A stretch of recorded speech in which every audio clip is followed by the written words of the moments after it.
Иван Владимирович, я вас приветствую. Спасибо вам огромное, что вы к нам пришли. Здравствуйте. Добрый день, Егор. Спасибо большое, что пригласили. Если я правильно проверил все факты, то вы являетесь деканом факультета компьютерных наук уже 10 лет в Вышке. Совершенно верно. Немножко больше. Факультету исполнилось 10 лет 28 марта. То есть мы были созданы в 2014 году. Скажите, как вам эта работа кажется сложной, тяжелой, интересной? Как вы бы ее охарактеризовали? Вы знаете, интересно. Вот правда. Когда я за это брался, у меня не было никакого управленческого опыта. Для меня это был совершенно такой челлендж, да, вот новый в жизни этап. И вначале было очень тяжело, потому что не было опыта. А сейчас так как-то ничего, мне кажется, научился более или менее. И не мне судить, конечно, но мне кажется, что факультет развивается достаточно неплохо, поэтому удовлетворение от работы я, безусловно, получаю. И вам удается совмещать и работу ученого, исследователя, и работу администратора? Или вы переключились на чисто администрирование? Нет, это была принципиальная позиция. Мне на самом деле тоже было очень интересно, когда я начинал. Смогу ли я заниматься наукой вот на административном посту? И это был некий вызов. Вот многие говорят, что ой, да что вы, я так занят, я полностью погружен в какие-то организационные дела, какая тут наука. А у меня был такой вот, а я смогу. И получается, да, я пишу достаточно много работ в год, у меня выходит вот 4-5 статей в очень хороших математических журналах каждый год. Мы работаем, у нас там вот лаборатория небольшая есть, коллектив, вот аспирантка будет скоро защищаться. Поэтому наука получается. Преподавать меньше стал, но тут может быть связано не только с административной работой, но и с возрастом. Как-то, наверное, пока молодой, так задорно, классно ходить в аудиторию. А так, по мере взросления преподавать начинаешь меньше. Скажите, как вам кажется, Вышка и ваш факультет должен выпускать все-таки больше ученых или айтишников-программистов прикладных? Когда факультет задумывался, вот это было самое начало 2014 года, тогда вот мы в Яндексе командой обсуждали, было очевидно, что, конечно, факультет должен выпускать и тех, и других. Вопрос в пропорции. Сразу было понятно, что факультет будет большим, но то, что он будет таким большим, мы тогда себе представить не могли. Если позволите, мы сейчас как раз подводим итоги к приемной кампании этого года. Если в прошлом году мы приняли на первый курс только бакалавриат, без магистратуры, 923 студента, то в этом году, на какие-то программы еще коммерческий прием не завершен, но уже ясно, что будет первокурсников бакалавриата больше 1200 студентов. Из них человек 60-70 будет студенты онлайн-бакалавриата, но даже если оставить только тех, кто учится на офлайн программах, то это будет число близкое к 1200, то есть больше, чем 1150. То есть факультет очень большой. И было бы странно, если бы факультет готовил только какой-то один тип выпускников. Понятно, что среди выпускников будут и ребята, которые сосредоточены на фундаментальной науке. Понятно, что будет много ребят, которые интересуются и реализуют себя в прикладных исследованиях. Понятно, что значительная часть выпускников пойдет просто работать в индустрию, и это тоже нормально, мы этого хотим. Мы очень хотим, чтобы часть выпускников делала стартапы, занималась предпринимательством, и мы эту тему активно развиваем в последние годы. И вот этот баланс, он год от года меняется, но в целом, как мы и планировали. Совсем-совсем в науку, в исследование идет 10-15% выпускников, и это хорошо. А в мировой практике, как вы думаете, какие цифры? Тоже 10-15? Мировая практика, она разная, но я думаю, где-то так. Причем это, я думаю, показатели для хороших факультетов. А по факультетам более низкого уровня в науку идет еще меньше. Где-то, я думаю, никто не идет. Смотря что называть наукой, но те, кто работают на переднем крае, на такой передовой науке, это все-таки удел самых ведущих факультетов, готовить выпускников для этого. Вы сказали про стартапы, мне стало очень интересно. А как именно вы помогаете людям попасть в стартапы или создать свои стартапы? Когда факультет был создан, да, мы просто вначале наблюдали за процессом. Знаете, как живой организм. Факультет большой, было интересно, что будет происходить. И, конечно, большинство студентов шли работать в крупные компании, или продолжали учиться, шли в магистратуру после бакалавриата, в аспирантуру после магистратуры, шли заниматься исследованием в R&D подразделения, в какие-нибудь научные центры, Российская академия наук, других университетов по всему миру, в Вышке оставались в лабораториях. Но людей, которые бы делали свое дело, было мало. Мы ожидали больше. Это были буквально единицы. Мы хотели об этом рассказать, показать. Да, нам удавалось найти примеры, но этих примеров все-таки было мало. И вот, я думаю, года 4 назад мы решили, что этим надо заняться всерьез на уровне факультетов. Мы изучили опыт других вузов, зарубежных, российских, посмотрели, как это делать, и создали клуб предпринимателей. Это прям вот такое подразделение на факультете. В нем работает несколько менеджеров, которые помогают это все организовать. Мы зовем тех, у кого есть уже хороший опыт, наши выпускники, другие ребята, взрослые люди, которые реализовали себя в таком бизнесе. И мы также зовем тех, кто может помогать налаживать смежные сферы. Как с юридической точки зрения это сделать, как нанять персонал, как работать с людьми, какие-то психологические аспекты. То есть этот клуб проводит регулярно такие встречи, выступления, мастер-классы, где ребят учат разным аспектам предпринимательства. И вот прям заработало. А у нас в этот клуб входит уже, подписано там несколько сот человек, как бы это достаточно популярно и интересно. Подтянулись ребята с других факультетов, МЕМ, Высшая школа бизнеса, смежные для нас факультеты, факультет экономических наук. Еще очень важно, понимаете, вот когда происходят какие-то конкурсы, гранты, когда можно куда-то подавать заявки на те или иные виды поддержки предпринимательской деятельности. Очень важно человеку сказать: слушай, а вот у тебя хорошая идея, давай подай. Вот как-то это организовать, стимулировать, поддержать. И этот клуб это систематически делает. Мы подаем заявки, помогаем их оформить, морально поддерживаем того человека, который может подать, и это, в принципе, работает. Таких заявок становится больше и больше, и вот сейчас у нас новости, мы выиграем один конкурс за другим. То есть тут прям вот есть чем похвастаться. А, например, куда заявки? В Сколково, в ФРИ, подобные фонды? Да, в подобные фонды. Фонд Бортника был, вот подавали когда-то. А зачем это вам, факультету и вышке? Вот это правильный вопрос. Потому что, конечно, понимаете, если мы... Какие-то виды деятельности для нас являются прям зарабатывающими. Вот этот вид деятельности для нас чистая благотворительность. Мы не надеемся на этом как-то заработать, вот именно средств в бюджет Высшей школы экономики, в бюджет факультета. Но, во-первых, это очень важная траектория развития для наших выпускников. То есть мы хотим, чтобы ребята, когда поступали, у них были разные опции. И если такой опции не будет, это будет просто неполноценный факультет. Плюс эти ребята, мы уверены, и это уже начинается, они нас потом поддерживают. Мы видим как бы благодарность со стороны выпускников, которые помнят об этой поддержке. И это очень хорошо сказывается на дальнейшем развитии факультета.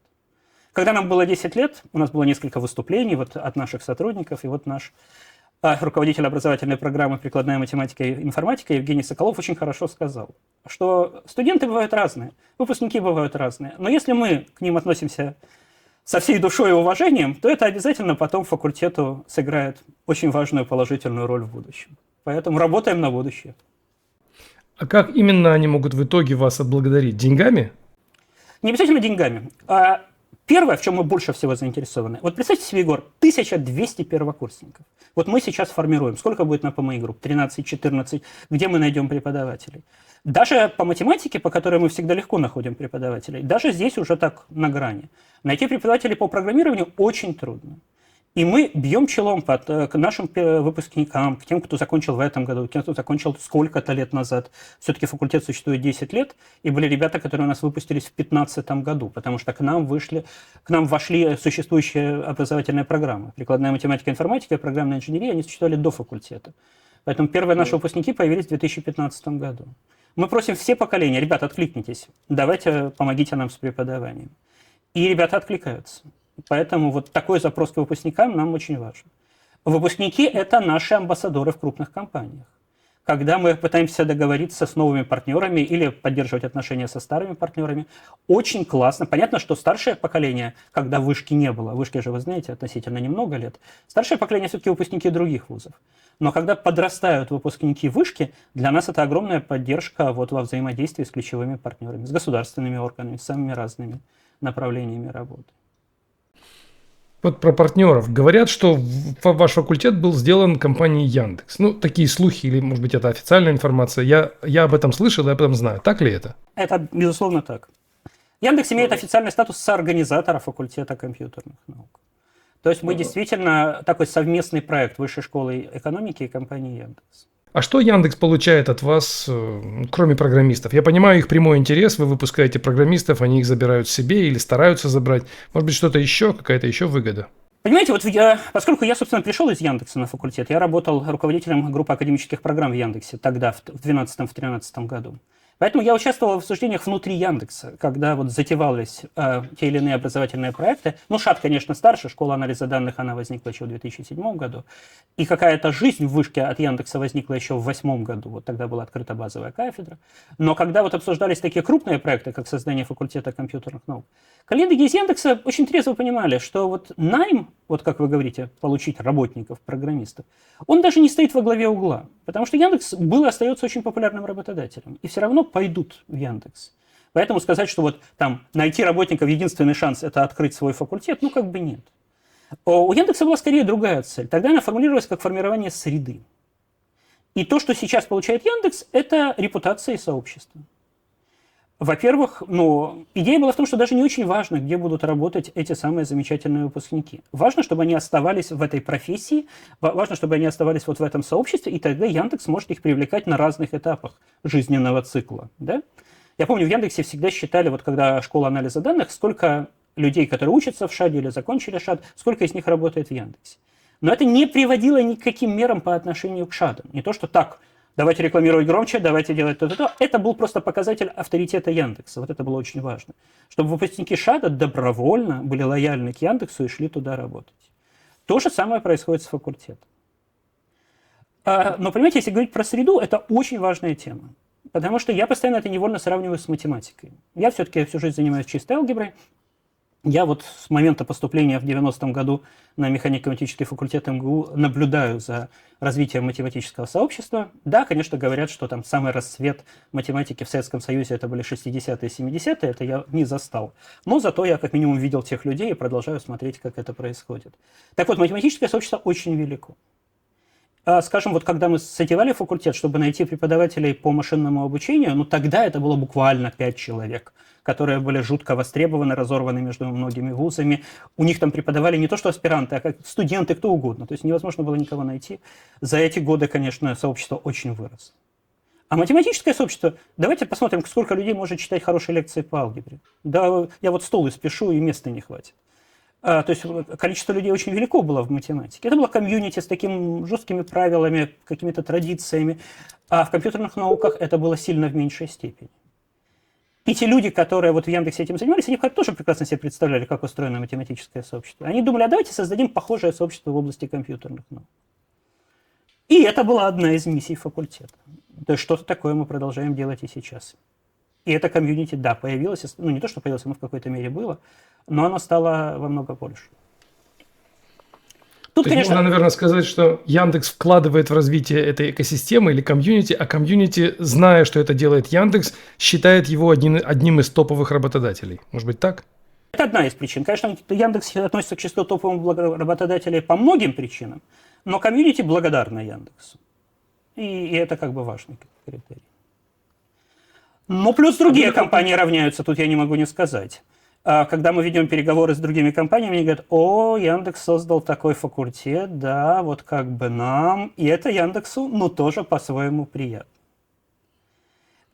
При этом я хочу сказать вот еще одну, просто пока не забыл, важную вещь. Когда вот факультет создавался, вот начало 2014 года, и эти разговоры, вот у нас была такая группа рабочая в Яндексе, в Яндексе понимали, что это нельзя делать монофакультет. Это не может быть факультет одной компании. По многим причинам. Какой бы Яндекс ни был большой и сильный, они говорят, большой факультет мы не вытянем. Компьютерные науки очень широки. И по всем направлениям мы не найдем людей-специалистов. И нам обязательно нужно привлекать компании. Факультет должен стать площадкой, где встречаются наука, индустрия. И это должно быть такое равноправное сотрудничество. И это получается. Вначале компании, которые не очень знают, как устроено, они иногда так ворчат. Говорят, вы факультет Яндекса, что мы тут будем на вторых ролях, Яндекс всех лучших заберет, а мы тут зачем? Но те компании, которые работают с нами много лет, я могу их назвать, у нас много таких компаний, с нами Сбер с самого начала, у нас сейчас базовая кафедра Тинькофф, МТС, 1С, это вот ведущие российские флагманские компании. У нас сейчас тесное сотрудничество с ВК, у нас много вот таких проектов, и эти компании чувствуют себя на факультете совершенно спокойно и равноправно. То есть благодаря в том числе разумной политике Яндекса удалось создать такое равноправное сообщество. А что это конкретно значит для этих компаний? Я пытаюсь понять, в чем проблема сосуществования с другими компаниями. Если я, допустим, некая компания, приходя к вам на факультет, я так понимаю, сотрудничество – это значит, что я вам некие деньги принесу с собой, и за эти деньги попрошу какую-то отдачу, или как выглядит это сотрудничество конкретно?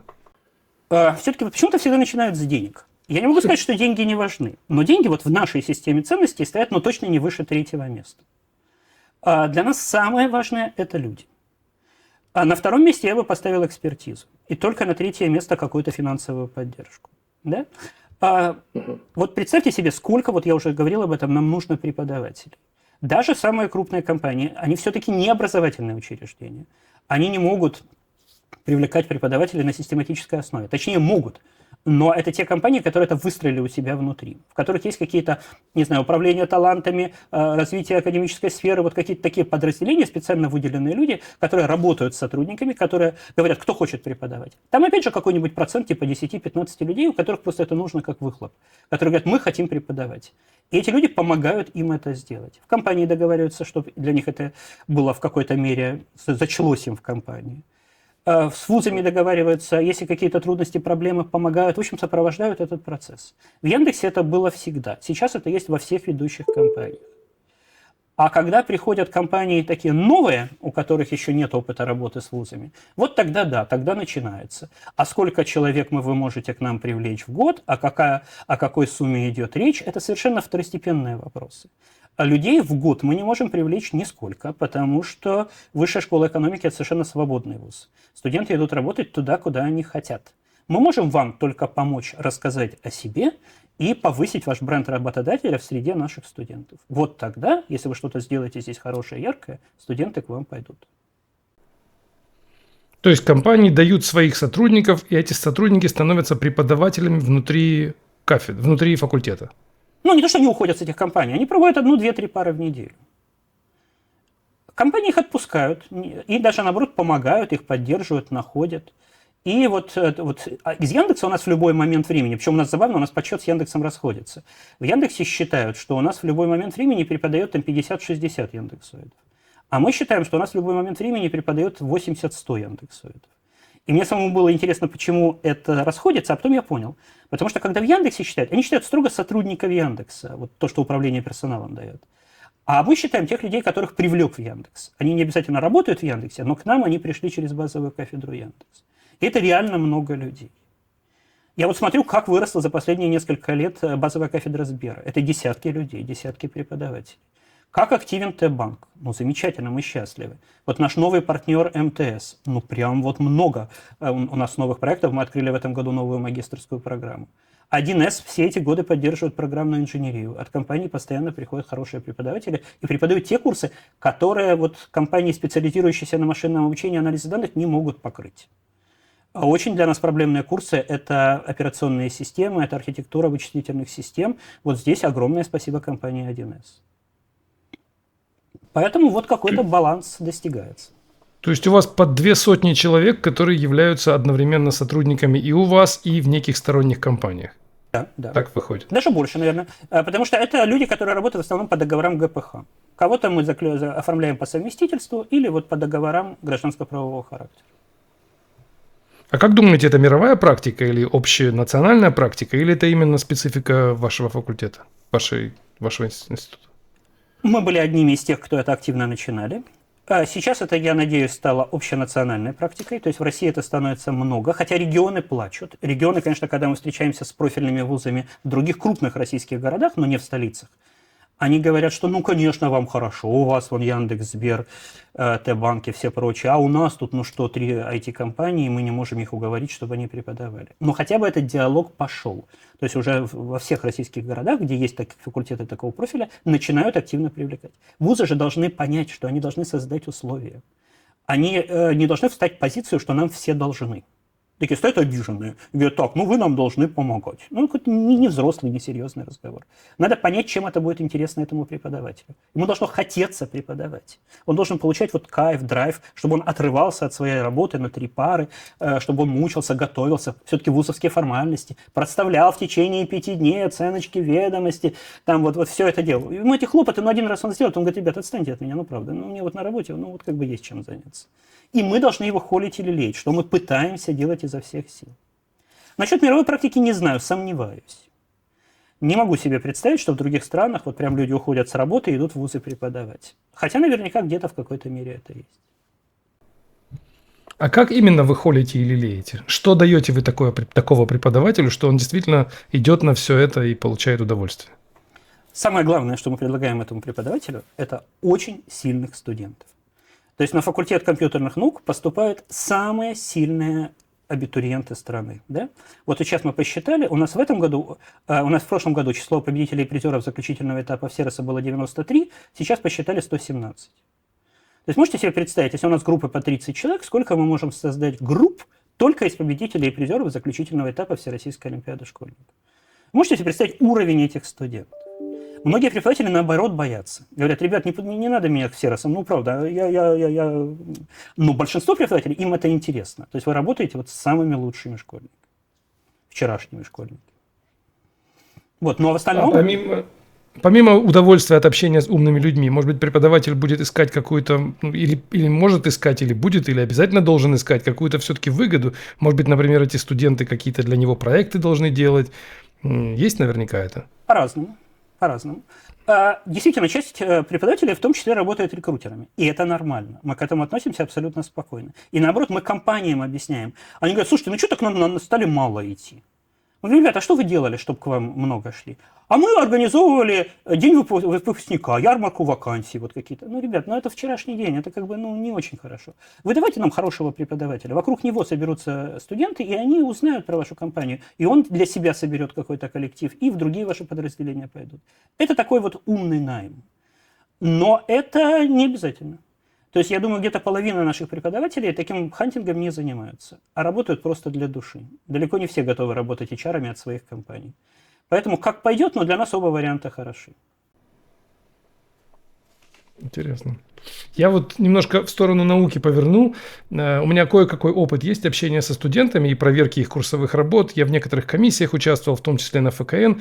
И мое одно из наблюдений свелось к тому, что студенты в подавляющем большинстве случаев выполняют свои курсовые и даже дипломные работы с исключительно инженерной,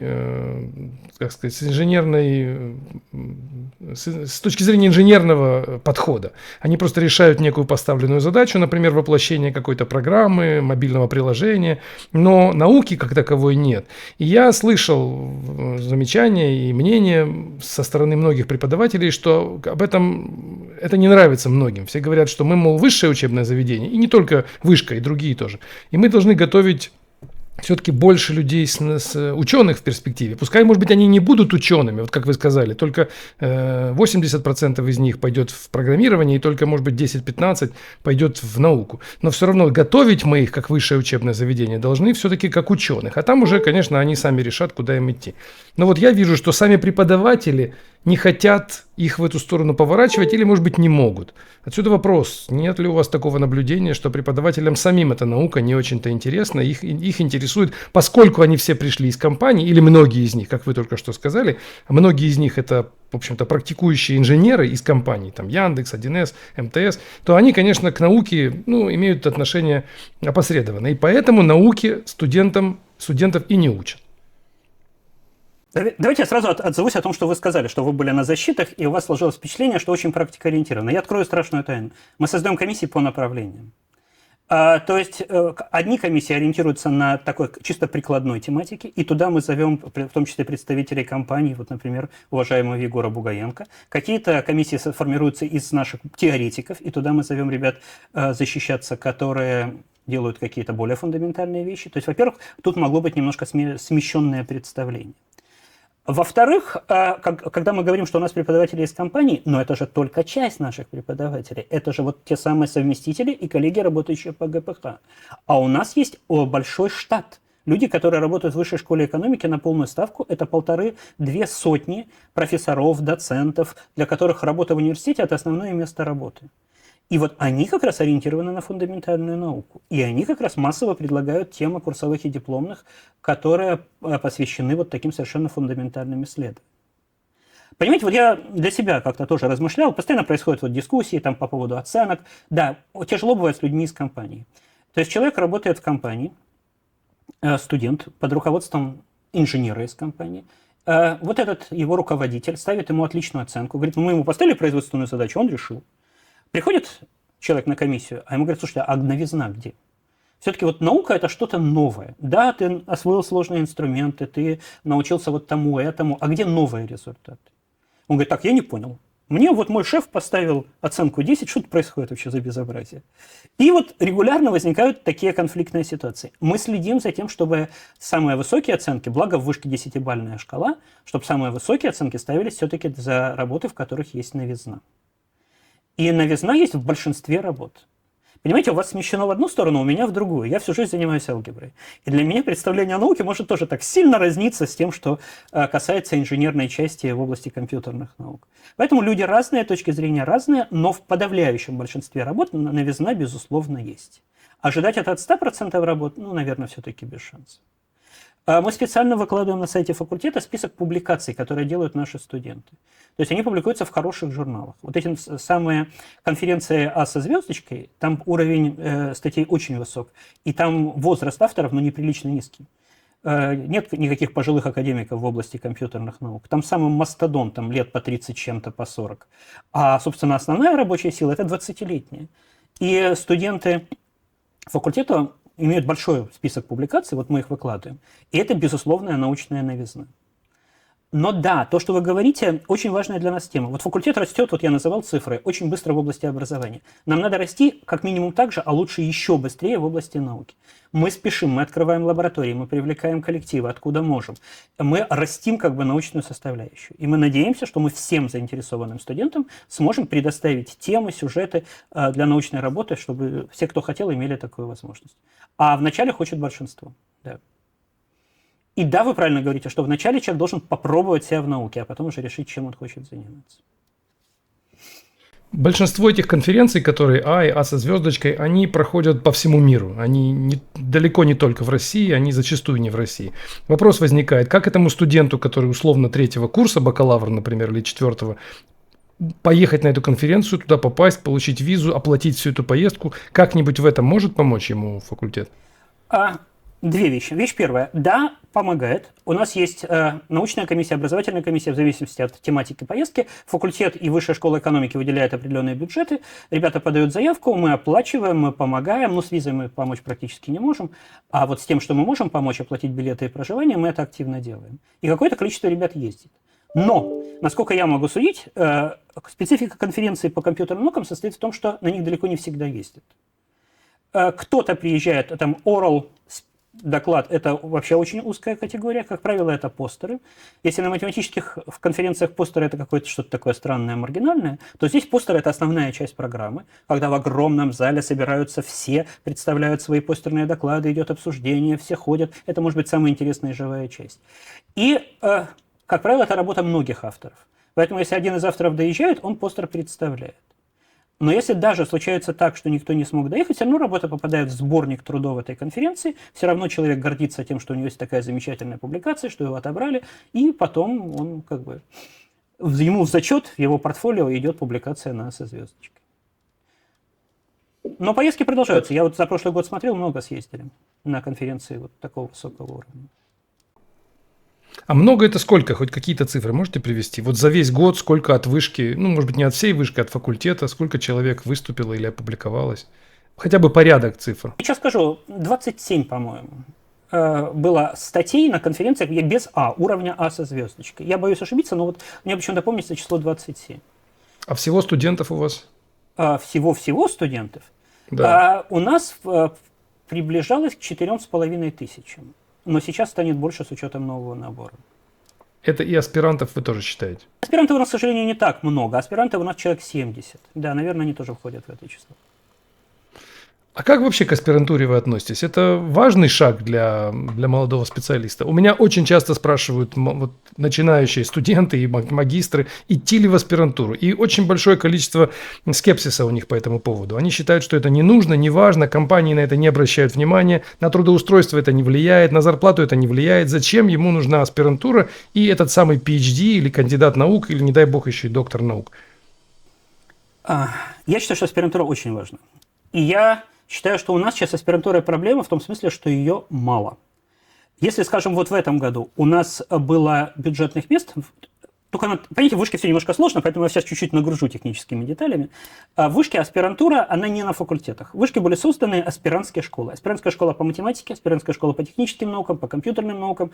И как бы те факультеты, которые связаны с этой темой, вот как бы зовут своих аспирантов в эти самые аспирантские школы. У нас, конечно, основная для нас это по компьютерным наукам, но у нас есть аспиранты и в школе по математике, и кто-то есть, буквально несколько человек, в школе по техническим наукам. Принадлежность аспиранта к факультету определяется местом работы научного руководителя. То есть, если научный руководитель с ФКН, то неважно в какой ты школе, ты аспирант ФКН. Да? В этом году был конкурс 4 человека на место. Причем это были очень сильные ребята, поступить очень тяжело. Есть надежда, что, может быть, осенью будет организован какой-то донабор, но я пока не готов это официально объявлять, потому что всем очевидно, что аспирантура должна стать больше.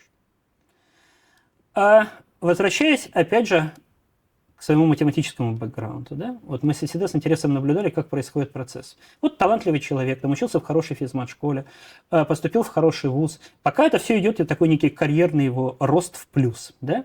Он закончил там, когда был специалитет, там бакалавриат, магистратуру, неважно, написал хорошую работу, нашел хорошего шефа, появились какие-то статьи. Вот в советские годы смеялись, что надо не увлекаться. Вот аспирантура – это последний шаг.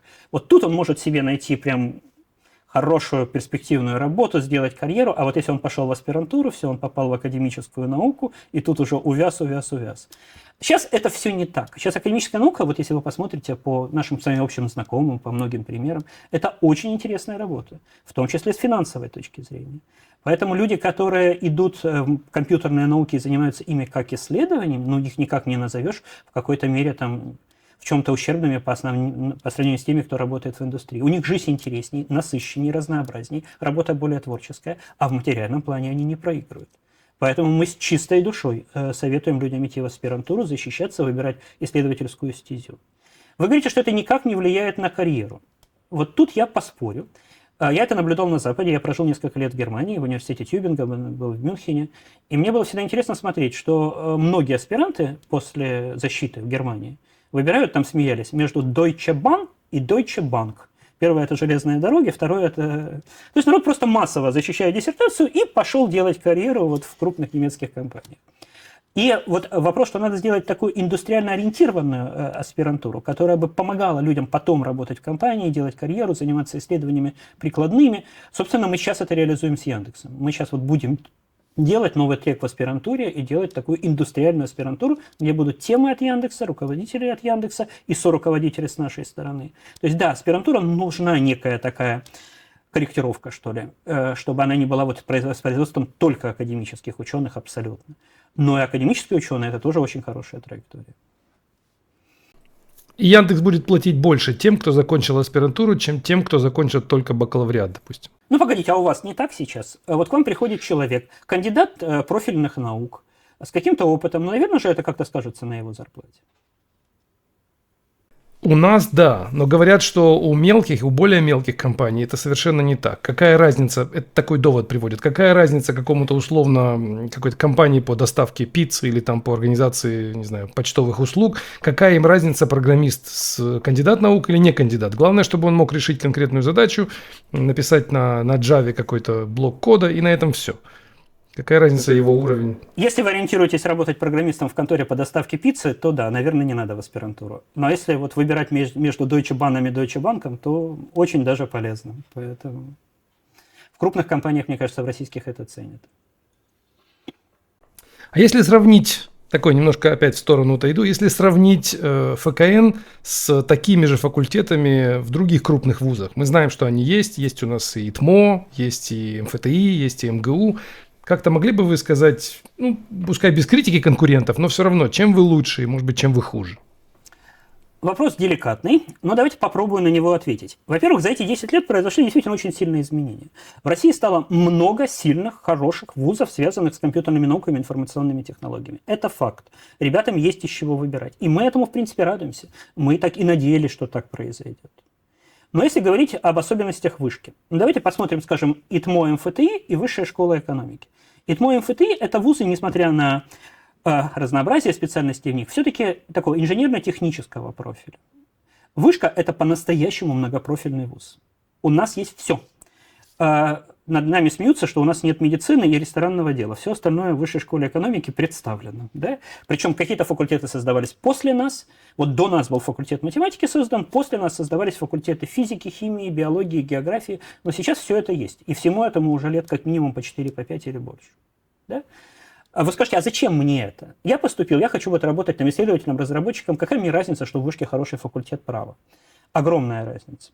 Потому что, во-первых, все это более или менее недалеко друг от друга. Ну вот МИЭМ от нас далековато, Строгино, но тоже он рядом с метро, туда вполне можно... А так-то вот многие факультеты у нас через дорогу или прямо вот с нами на Покровке. Вот здесь на Покровке 4 факультета.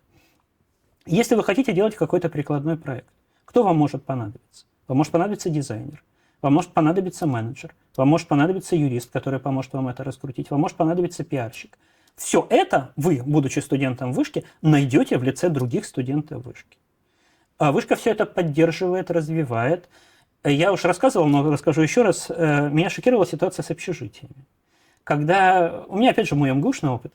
И вот когда я стал работать деканом, мне стали говорить, так, узнай, какие там у вас общаги зарезервированы для студентов ФКН. И вот пролоббируй, пока факультет новый и популярный, пролоббируй, чтобы общаги были получше. Я пошел узнавать. А мне говорят, ты что, не знаешь теорию взаимного опыления? Я говорю, не знаю.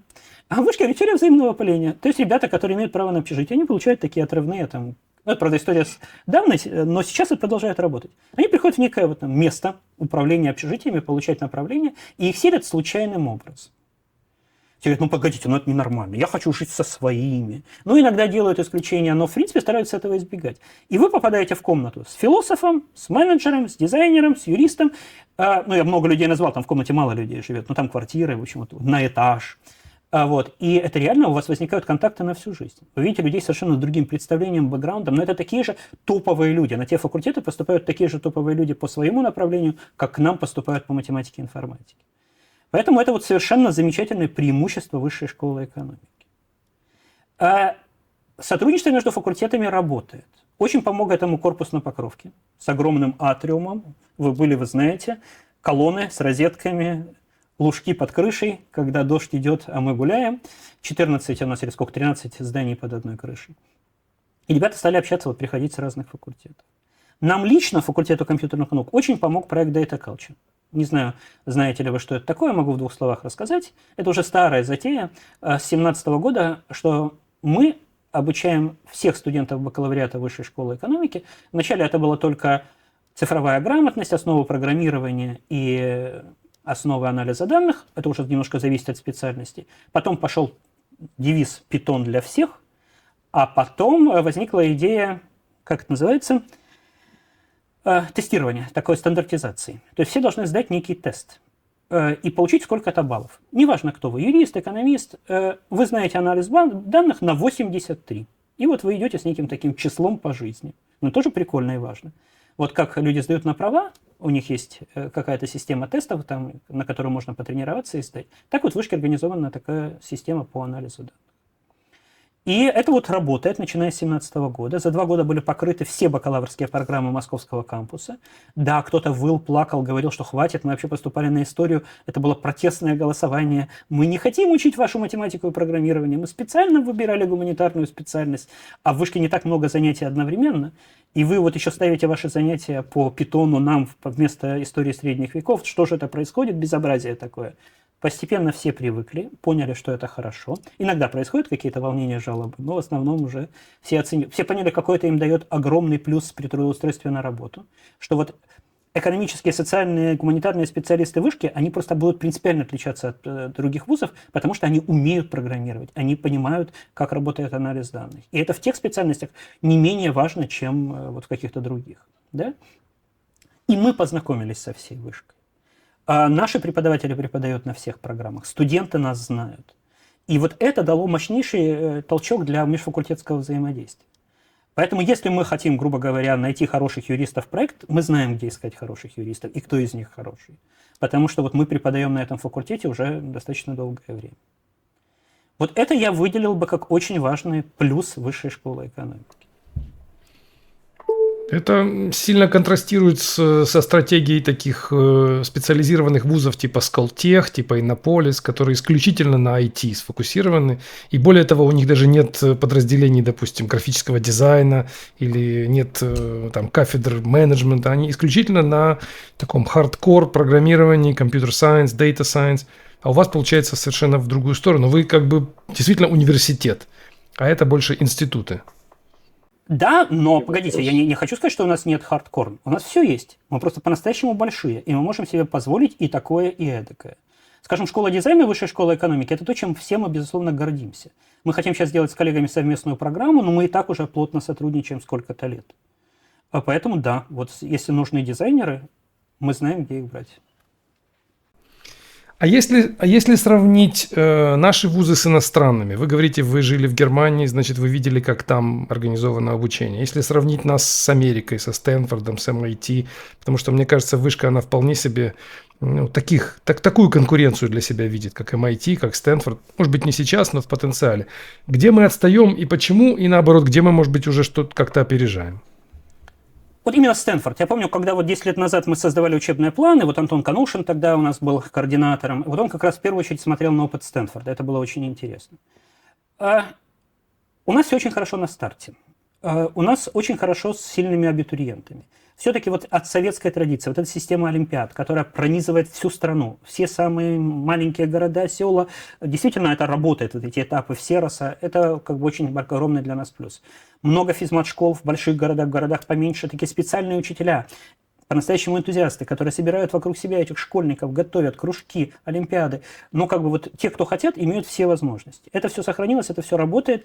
И задача вуза, в первую очередь, чтобы к нам поступили вот эти самые сильные. Вот эта конкуренция – это не шутки. Потому что если проигрывать на этапе набора, и к вам будут поступать те школьники, которые не подготовлены, не мотивированы. Все говорят, ну что, ребят, ну что вы все про этих Всеросов и Всеросов? Ну что, свет клином на них сошелся? Ну что, так обязательно брать из физмат-школ?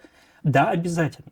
Причем понятно, что при наших объемах все равно Всерос и физмат-школы это далеко даже не 50%. У нас очень много ребят. Но вот те ребята, которые приходят из других школ, они попадают в эту среду, и это все замешивается на очень качественном уровне. Вот то, к чему мы стремимся. Поэтому вот здесь, если сравнивать с зарубежными вузами, мы, безусловно, выигрываем. Уровень подготовки по математике, вот наш пилотный поток, это же как бы действительно очень прокачанные люди. Что сильнее у них? Вот я пытался для себя ответить. Во-первых, они существенно более системно работают. Наш вот этот творческий подход, вот его не перебить. То есть я понимаю, что, конечно, поколения меняются, но далеко не все наши там, студенты, взрослые люди способны вот так системно работать ежедневно по 8 часов в день. Вот когда они устраиваются в компанию, вот там их берут в оборот, и там, я надеюсь, они работают.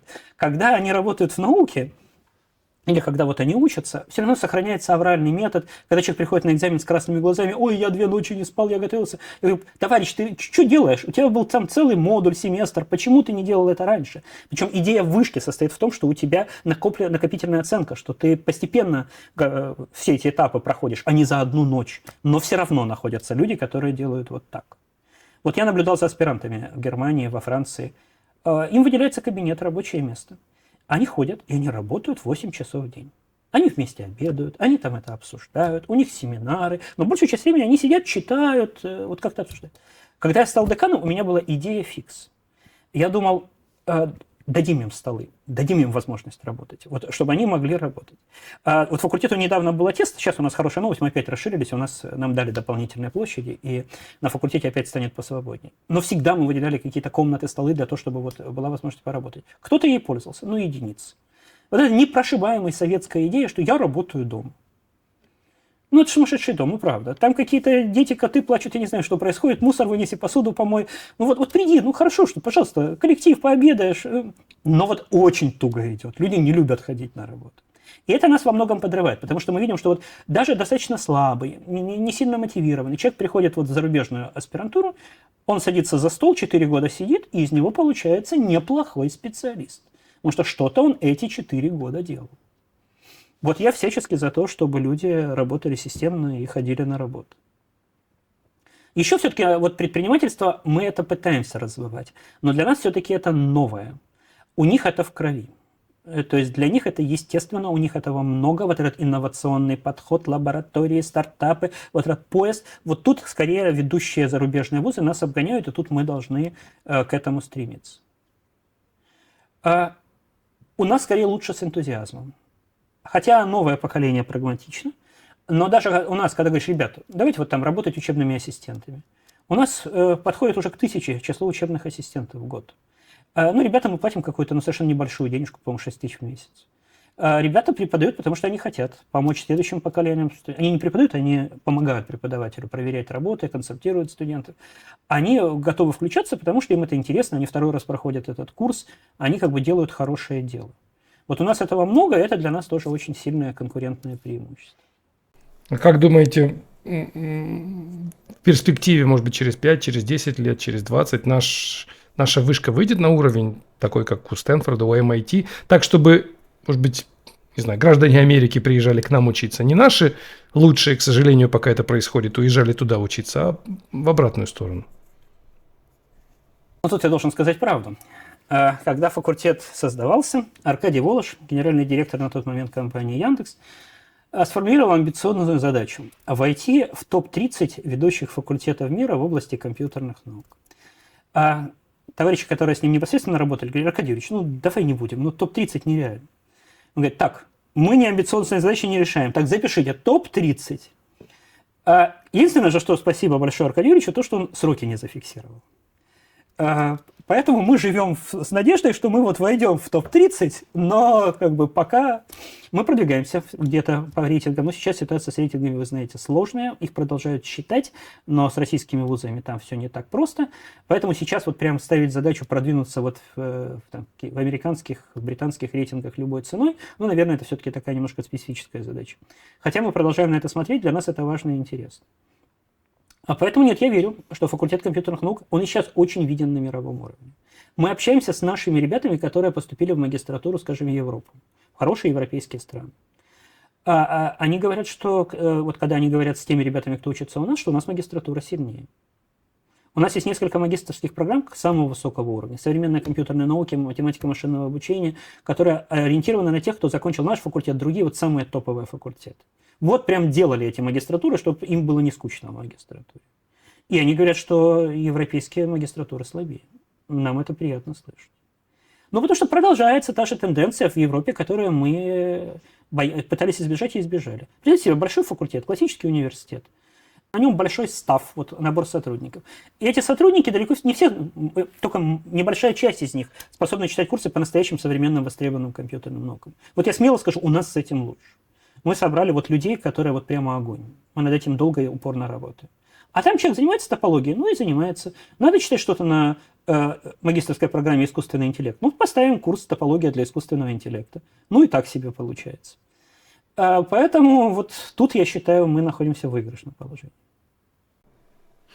Давайте еще про политику чуть-чуть продолжим.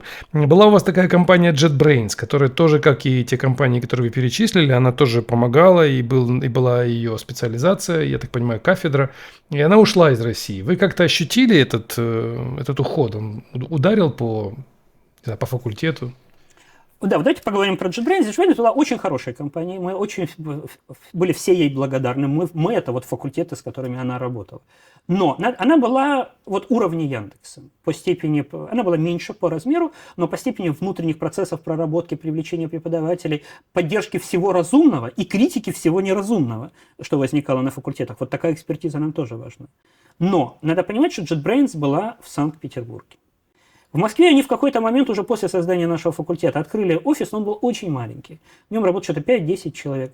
То есть реально найма у них не происходило, людей живых от них привлечь практически не получалось, поэтому нас они поддерживали скорее фоново. Они в первую очередь поддерживали питерские вузы, что питерские вузы до сих пор с благодарностью вспоминают. А в самом конце уже, незадолго до их ухода, мы действительно сделали специализацию, по-моему, она просуществовала 1 год. Базовую кафедру, но это вот все было уже в самом конце, и их уход для нас не был столь критичным. Нам действительно было очень жалко, что такой замечательный игрок уходит с рынка, но у нас на них было не так много завязано. Они были членами попечительского совета, то есть мы достаточно плотно сотрудничали. Но вот их было мало в Москве, в этом была причина.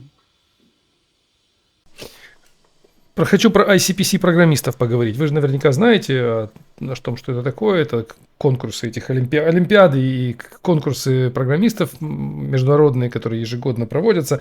Говорят, что в вышке самые лучшие, самый высокий уровень этих самых программистов. Я общался с людьми, которые готовят команды в других вузах. И они говорят, вышка сильно впереди нас.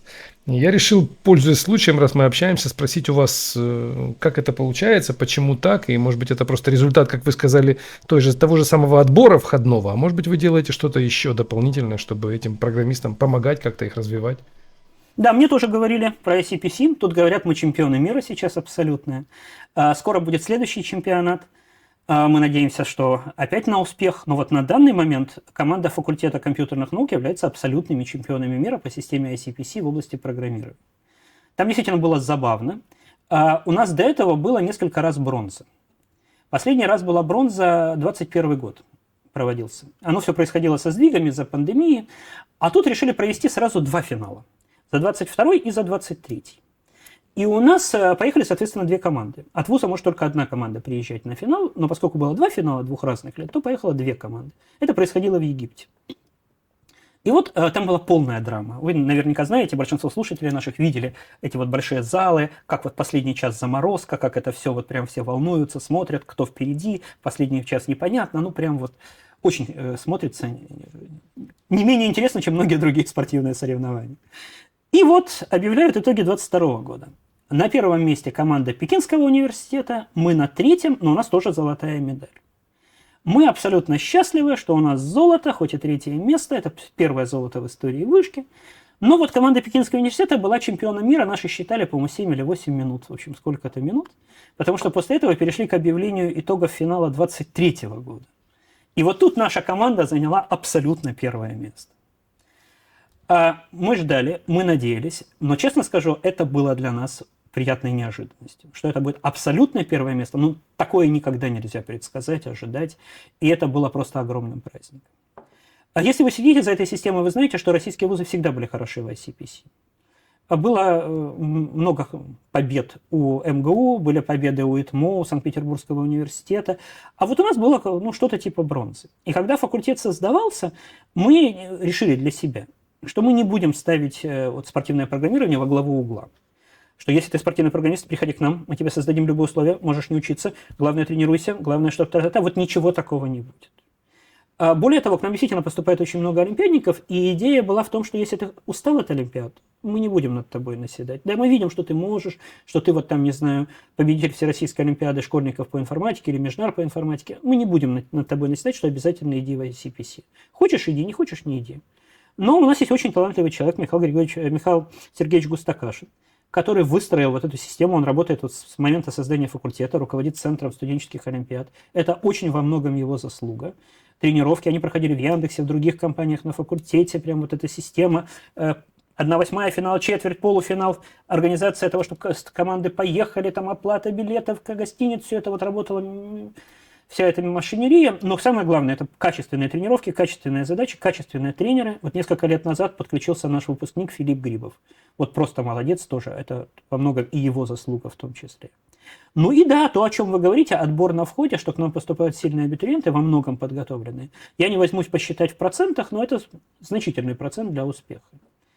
И вот то, что мы стали абсолютными чемпионами, это вот некая такая вершина всей этой пирамиды деятельности. Сейчас вот у нас на входе Высшей школы экономики, внизу вот тут на Покровском бульваре мы сделали такой стендик, и стоит такой кубок, и там написано, что мы чемпионы мира. И вот мы радуемся, вот прям праздник. Вы-то радуетесь, а остальные вузы кусают локти. Им-то чего делать? Чего посоветуете? Как им с этим жить? Пониманием того, что вы большие, вы крутые, вы побеждаете. Им все бросить весла или что-то другое посоветуете? Нет, погодите. Все-таки другие вузы много лет были чемпионами. Поэтому мне сейчас высокомерно советовать что-то другим вузам, как дальше жить и работать, было бы немножко забавно. Это все-таки вот такого уровня у нас первый успех. А другие вузы, я уверен, тоже у них все очень хорошо, и это очень скоро проявится. Поэтому российские вузы традиционно были сильны в ICPC. Будем надеяться, что это продолжится. Вы знаете, есть большое количество вузов по стране, которые как бы второго или, может быть, даже третьего эшелона, что ли. Это не вышка, не МФТИ, не ИТМО, а вузы совершенно попроще и поменьше. И они тоже готовят программистов, и они тоже готовят потенциально ученых. Вы как вот к ним относитесь? Они играют важную роль в формировании всей экосистемы? Или, может быть, их стоит упразднить и оставить только центральные, ключевые, и пускай студенты пытаются поступить условно в вышку, а если не поступили, ну, значит, пускай идут на производство и без высшего образования остаются? Ну, погодите, тут все-таки это головная боль господина министра, поэтому тут я воздержусь от каких бы жестких рекомендаций, как нам обустроить Россию и какие вузы нам закрыть, а какие открыть. Это все-таки, ну, у меня, наверное, нет той картины, той статистики, чтобы как-то квалифицированно комментировать подобного рода решения. Но то, что мы с этими вузами дружим, и то, что мы им всячески стараемся помогать, в Вышке вот всегда был такой проект, он много лет существует, университетское партнерство. Мы предлагаем свои онлайн-курсы, с целым рядом вузов у нас совместная программа, вот сейчас в Смоленском сделали по прикладной математике и информатике. Мы будем готовить их преподавателей. Часть занятий наши поедут в Смоленск проводить. Часть студенты что-то приедут сюда. То есть это будет полноценная программа, и они получат диплом и Смоленского университета, и Высшей школы экономики по прикладной математике и информатике. Таких проектов у нас несколько. Владивосток, Тюмень. Вот как бы мы пытаемся это делать по всей России. Тут надо понимать, мы действительно как-то чувствуем этажи. Есть вузы, которые нам прямейшие конкуренты. Но даже с ними у нас сейчас совместный проект, инициированный Яндексом и Сбером, вы наверняка слышали, называется ИИ-360. Вот мы сейчас первый раз набрали ребят, которые будут такой суперэлита, исследовательский трек инженерии искусственного интеллекта. И этот будет проект совместный 4 вузов. Вышка, МФТИ, ЭТМО и университет Иннополиса. Партнеры Яндекс и Сбер. И это вот прямо сейчас стартует. Мы сейчас отбираем тех 30 ребят, которые пойдут на этот проект. Из тех, которые вот поступили на прикладную математику и информатику. То есть даже вот прямейшие конкуренты, грубо говоря, Яндекс и Google начинают объединяться в какие-то единые образовательные программы. А с вузами как бы следующего эшелона мы активно, давно уже создаем совместные программы и пытаемся их поддерживать. А наш проект Data Culture, мы очень хотим его предлагать другим вузам, показать им, ребят, смотрите, вот Data Culture надо сделать везде. Давайте мы привлечем ваших специалистов, обучим их очно, онлайн, так-сяк, мы это уже делали. Альянс в сфере искусственного интеллекта нам заказывал обучение преподавателей региональных вузов, и мы обучили достаточно много людей. И мы надеемся, что они сделают у себя эту Data Culture, и вот это обучение цифровых навыков студентов всех специальностей будет, ну пусть не во всех, но во многих российских вузах. Есть такая штука цифровая кафедра, они тоже сейчас уже очень у многих есть, и это очень здорово. То есть процесс идет, и мы в нем активно участвуем. Так, раз вы затронули тему искусственного интеллекта, я не могу не продолжить ее и спросить, как вы вообще относитесь к его роли в образовании. Не уничтожит ли он образование вообще? Не придем ли мы к формату, где преподаватель вообще будет не нужен, и вместо него будет какой-нибудь чат GPT, который лучше объясняет, который больше понимает, который знает на несколько порядков больше? Зачем нам нужны будут факультеты, кафедры и все остальное, если я смогу включить на мобильном телефоне программу Data Science, и этот робот обучит меня во много раз лучше, чем любой ваш преподаватель? Ох, это такая тема, что лучше бы мне на нее помолчать, потому что я человек такой очень консервативный. И я буду говорить не то, что должен говорить декан факультета компьютерных наук. Но давайте начнем за здравие. Да? Но это, безусловно, инструмент. Все это понимают. Инструментами надо владеть. Да, это инструмент другого уровня. Это действительно местами чудо. Вот как раз вчера коллега, который преподает программирование, рассказывал, что, говорит, я еще, говорит, вот в конце весны попробовал эту систему, как она пишет код. Ну, и успокоился, плохо она пишет код. А вот, говорит, сейчас попробовал. Да, она лучше пишет код. И прям вот пугает прогресс этой системы. Но, с другой стороны, все-таки надо понимать, что мы за нашу жизнь уже видели рождение многих революционных инструментов. И как-то это, я еще ребенком был, калькуляторы появились, все мы это помним. Все говорили, ну зачем теперь читать, теперь у нас калькуляторы есть. Но как-то, я надеюсь, вы помните таблицу умножения. И я тоже помню, хотя вон калькулятор на столе лежит. Так что да. Поэтому мы как-то все-таки пропускаем через себя все эти инструменты и продолжаем жить с ними. И я уверен, что вот там с чатом GPT, с такими вещами это тоже произойдет. Более того, Вышка пытается этот процесс взять под как-то его институциализировать, что ли, взять под контроль, чтобы он стал управляемым. Например, разрешаем ли мы в курсовых дипломных работать и использовать, вот скажем, чат GPT? Да, разрешаем. Более того, приветствуем. Мы объявляем конкурс, вот он сейчас состоялся, но для студентов не профильных для нас специальностей, а вот у которых социальные, экономические, гуманитарные науки. Курсовые дипломные работы, выполненные с помощью искусственного интеллекта. Но при этом студент должен явно сказать, где и как он его использовал. Иначе это будет считаться вот плагиатом, списыванием, недопустимым нарушением академических норм. Если же вы это делаете осознанно, вы фиксируете, вы объясняете, вы интерпретируете полученные результаты, то это всячески приветствуется в Высшей школе экономики. Вот был принят кодекс этики в области работы с искусственным интеллектом. И действительно коллектив его обсуждает, и коллектив его принимает в какой-то мере. То есть очень важно, чтобы, конечно, там написаны общие слова, это не какой-то вот регламент, что встань туда и ходи туда, а это такие общие тезисы, но эти тезисы важны. Вот, в частности, в том, что мы, не дай бог, не боремся с искусственным интеллектом, что это инструмент, который мы должны научиться использовать и активно применять, что он приносит пользу. И вот все эти тезисы постепенно осваиваются всем очень широкопрофильным коллективом Высшей школы экономики. И я уверен, что дальше будет только лучше. Это действительно, если это пустить во благо, это будет хорошо работать. Но да, честно скажу, иногда страшно. Я всю жизнь пишу статьи по алгебре. Мне это очень нравится. И тут мне приходят товарищи, которые у нас как раз занимаются генеративными нейросетями, и говорят: слушай, скоро твои статьи по алгебре закончатся. Ну, а для меня это конец жизни. Это у меня вот, Он говорит: ну хорошо, я говорю, почему? Ну, у этого компьютера нет идей. Он может делать только компиляцию из каких-то уже существующих статей по алгебре, какие-то там обзоры делать. Нет. Он говорит: как ты пишешь свои статьи по алгебре? Ты, говорит, либо берешь какую-то систему там аксиом уже известных фактов и выводишь из них новые факты, либо ты действуешь по аналогии. Вот для ассоциативных алгебр известна такая теорема, давайте ее докажем для алгебр Ли. Ну вот по какой-то такой схеме. Вот такие статьи очень скоро чат GPT будет писать. И я прям испугался. Думаю, ну все, конец нашей алгебре. Ну и действительно, вот сейчас я даже провел эксперимент. Вот мы сейчас там развили некую тему, там некие алгебраические моноиды. И спросили у чата GPT, как классифицировать алгебраические моноиды. Да? И я прочитал текст, который он выдал. Ну вот прям я напрягся. Поскольку про это в основном писали мы, то это был пересказ наших работ, которые мы написали. Но это был не такая тупая... Это было впечатление, что хорошо квалифицированный математик прочитал наши работы и прям вот набрасывает какие-то идеи, чего еще можно делать и как еще можно эту тему развивать. Ну вот прям пугает. То есть эта штука действительно стала умной. Но пока, я думаю, на мой век еще статей по алгебре хватит.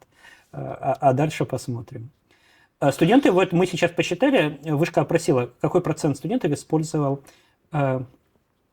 искусственный интеллект при написании вот курсовых и дипломных. Да, ФКН на первом месте с большим отрывом больше 30%.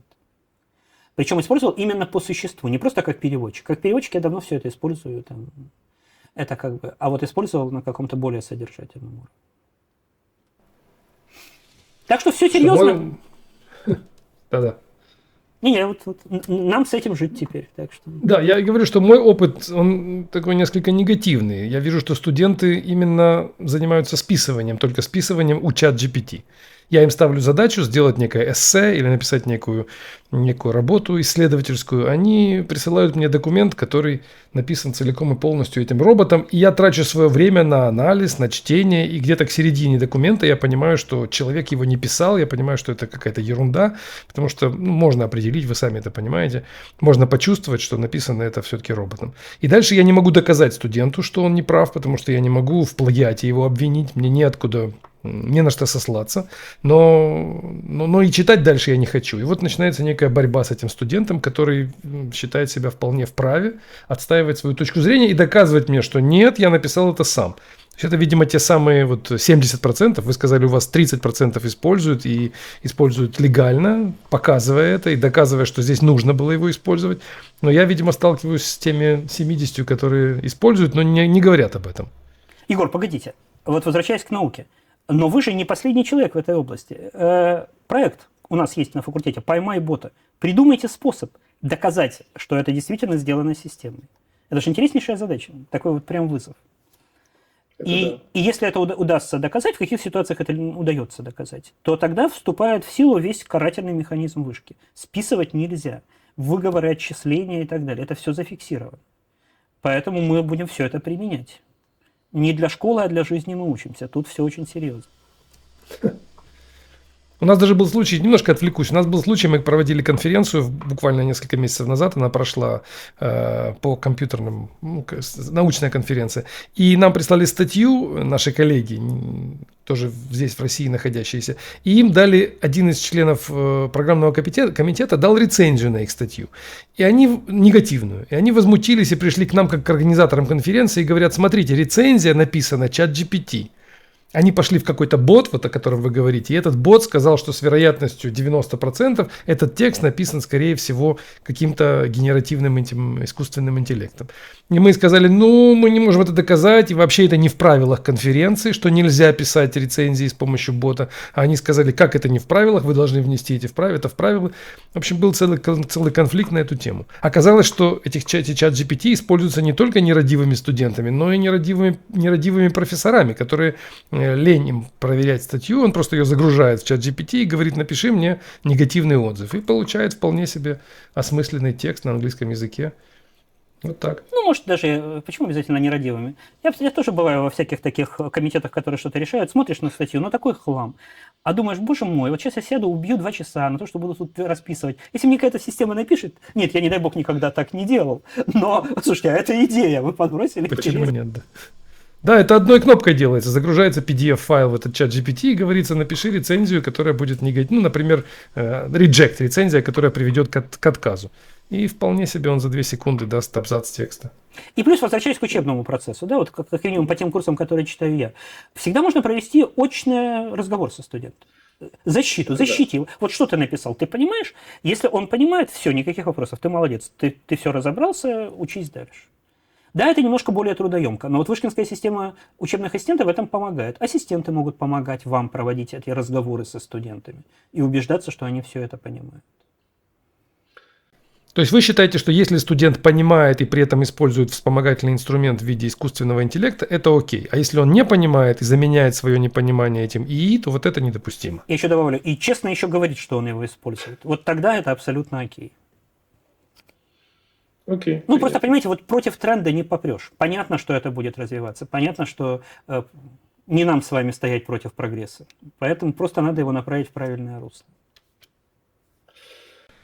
А как преподаватель, скажите, как вы считаете для себя и вообще для преподавателей, которые с вами работают, преподаватели, должны ставить больше 5 или больше 2? В какую сторону должен преподаватель быть, если, допустим, он решает быть как-то, куда-то склониться, допустим? Конечно, наверное, в идеале ставить объективно, но вот если все-таки в одну из сторон держать уклон, то в 5 или в 2?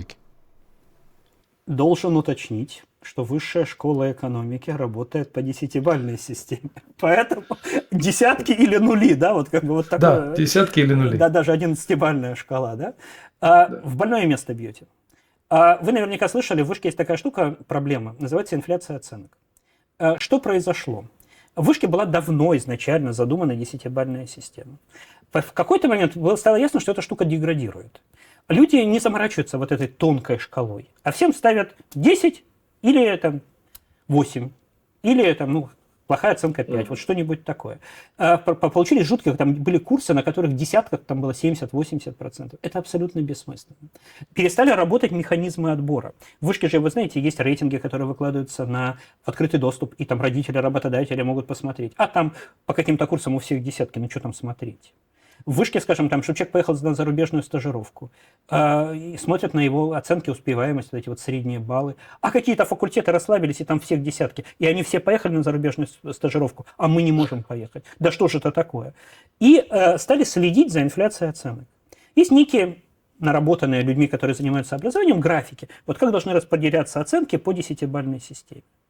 Ввели некие формальные правила. Вышка любит формальные правила, и это очень хорошо. Например, отличная оценка – это 8. Преподаватель не обязан вам объяснять, вот официально в вышке, почему он вам поставил 8, а не 9 и не 10. Он вам поставил отличную оценку, 8. Все, у вас больше никаких вопросов быть не должно. 9 и 10 – это для преподавателя дополнительный инструмент, чтобы сказать, что вы вообще мега выдающийся. То То есть могут ли быть студенты, у которых там много десяток? Могут, но мы их должны видеть по телевизору. Это должны быть исключительно люди, которые вот какими-то там суперталантами обладают. А вот просто хороший работящий студент, у него должны быть там семерки, восьмерки, вот как-то так, это должно быть адекватно. Девятки, десятки задумывались для другого. Это идет очень мучительно. Но постепенно, вот сейчас вот как раз у нас сегодня будет собрание, мы покажем график. Все равно ФКН от вышки отстает, ФКН немножко девяток, десяток больше. Но хочется, чтобы люди ставили адекватную шкалу. Почему? Потому что приходит человек из индустрии. Вот он как бы энтузиаст, он там преподает, но все-таки во все эти вузовские формальности ему вникать не хочется. Он говорит, ребят, вот надо сделать то, то, то. Там 70% группы сделали, все, всем десятки, 70%. Мы говорим, подожди, ты так не делай, это плохая идея. Ты давай как-то вот там потоньше. Мы его холим и лелеем, мы с ним ругаться не хотим. Но мы ищем вот какой-то компромисс, чтобы он все-таки задумался и сделал такую шкалу, чтобы распределение оценок было равномерно. Еще аргумент очень частый. Когда преподаватель говорит, ребята, алло, у меня группа все в сервис. И как я им буду ставить плохие оценки? Да, они вот там суперзвери, они все знают, как я могу... Подожди, ты же знал, что у тебя будут такие сильные люди? Ты для них разработай особое задание. Ты для них сделай шкалу. Ты не поверишь, но сервисы тоже разными бывают. Поэтому какие-то сервисы будут на 10, какие-то будут на 8. А какие-то расслабились, вот они будут на 5 или на 3. Поэтому шкала при любом уровне студентов должна быть адекватна. Это тяжелый труд преподавателя. Вникать, методологически прорабатывать, разрабатывать так, чтобы распределение оценок было равномерно. Я сам вижу, вот я сейчас подвел итоги, опять я вижу много отличных оценок. Значит, студенты стали еще сильнее. У нас реально наборы с каждым годом все сильнее и сильнее. Значит, надо менять задания, уровень вопросов, надо как-то сдвигать. Потому что каждый год мы должны приходить к некому вот такому идеальному распределению. Но это важно. Вот, знаете, я однажды, пару лет назад, на одном из курсов попробовал предложить систему оценок, в которой я гарантировал студентам, что только 20% из них получат, условную пятерку, а все остальные получат 4, 3, 2, то есть вниз. И возмутился, это было не в вышке, в другом университете, и возмутился деканат на эту тему и сказал, не нужно так, нельзя такую конкурентность устраивать. Если все прекрасные, всем нужно ставить пятерки. И убрали эту модель. Вывод из этой истории. Не надо работать в других вузах. Работайте в высшей школе экономики. Вот мы всячески приветствуем, чтобы было 20% пятерок. Мы даже от вас это просим, ожидаем, чтобы было не больше. Чтобы распределение было адекватным. Супер. Так, и последний вопрос. Такой больше на эмоциональную окраску преподавания. Как вам кажется, преподаватель, его миссия? Я вам дам 4 варианта. Он должен объяснять, он должен воодушевлять, он должен помогать или наказывать, или слово дисциплинировать можно использовать. Вот вы как считаете, для себя или для остальных преподавателей? Трудный вопрос. Нет, я считаю, что он, безусловно, должен все это. Но если бы мне сказали дать какое-то одно слово, я бы все-таки сказал слово «учить». Как это не банально звучит. Понимаете, все-таки всегда было вот там в советской школе, просто вот в школе, да, вот до вуза. Вот там очень важна воспитательная роль, там все-таки детки, их там надо растить, объяснять что-то. Все-таки в вузе учатся взрослые люди. И этих взрослых людей у нас есть сколько-то лет, 4 года в бакалавриате, 2 года в магистратуре, чтобы передать им некий объем знаний. Наша основная задача – их научить. Сможем ли мы их научить, нынешнее поколение, если мы их не вдохновим? Не сможем. Поэтому должны вдохновлять.